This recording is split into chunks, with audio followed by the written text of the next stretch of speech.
The upper limb houses 30 skeletal bones, comprising of the humerus of the upper arm, the radius and ulna of the forearm, the 8 carpal bones of the wrist, the 5 metacarpal bones of the hand, the proximal and distal phalanges of the thumb, and the proximal, middle, and distal phalanges of each digit. The skeletal bones are bound together by a complex system of ligaments.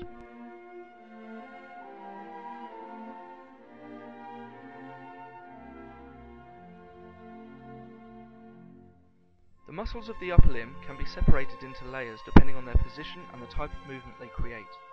Carpal tunnel syndrome involves 3 major flexor muscles, generally regarded as being in the second and third layers on the anterior side of the arm. Flexor digitorum profundus flexes the distal phalanges of the medial 4 digits and assists with the flexion of the hand. The flexor pollicis longus, which runs down the anterior side of the ulnar bone, helps to pronate the forearm, i.e. rotates the radius so the palm is facing down.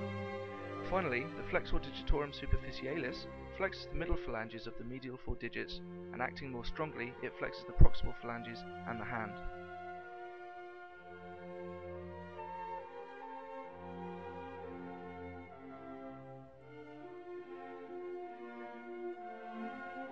Other muscles on the anterior side of the forearm include the pronator quadratus, which pronates the forearm, flexor carpi ulnaris, flexes and adducts the hand, palmaris longus flexes the hand, flexor carpi radialis flexes and abducts the hand, brachioradialis, which helps to flex the forearm at the elbow during pronation, and finally pronator teres, which pronates and flexes the forearm.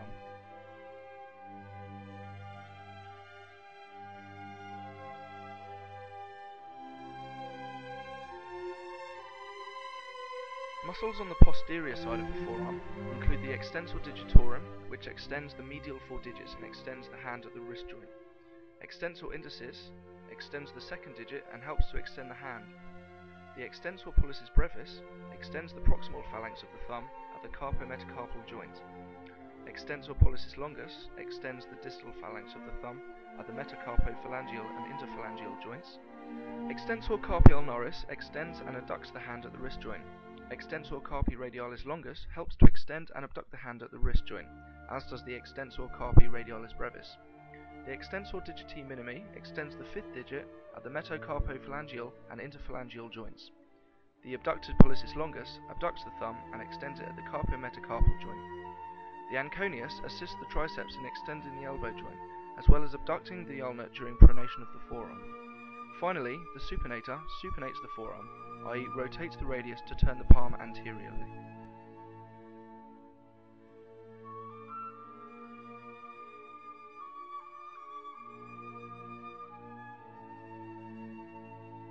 Although the median nerve innervates certain muscles of the hand, none are directly linked to the cause of carpal tunnel syndrome.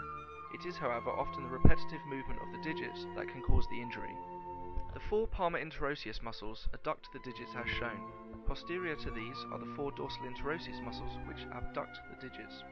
On the anterior side of the hand, the 4 lumbricals arise, which flex the digits at the metacarpophalangeal joints and extend them at the interphalangeal joints.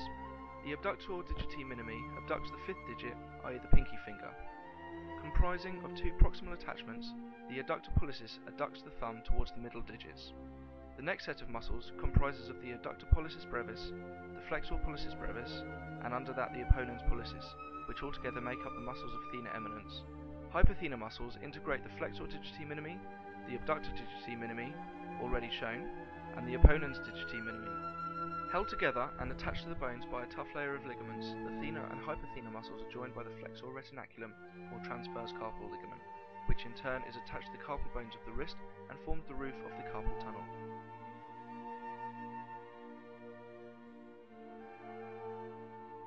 Carpal tunnel syndrome is one of the more common and often more serious cases of a repetitive strain injury. The more common cases are found as a result of day-to-day tasks such as writing or typing, where the hand and wrist can be placed under strain from awkward positioning. The median nerve is one of 5 main nerves originating from the brachial plexus at the neck and runs down the length of the arm. It is the only nerve to pass through the carpal tunnel and give sensation to the first 3 digits and half of the 4th digit. The median nerve can become squashed as the surrounding tendons swell from stress and overuse. With extension and flexion of the hand and wrist, the muscles and tendons are put under strain, especially during long repetitive movements such as striking the keys of a computer keyboard. As the simulation shows, with awkward positioning of the hands, the flexor tendons that run through the carpal tunnel move and start to swell as they are put under pressure.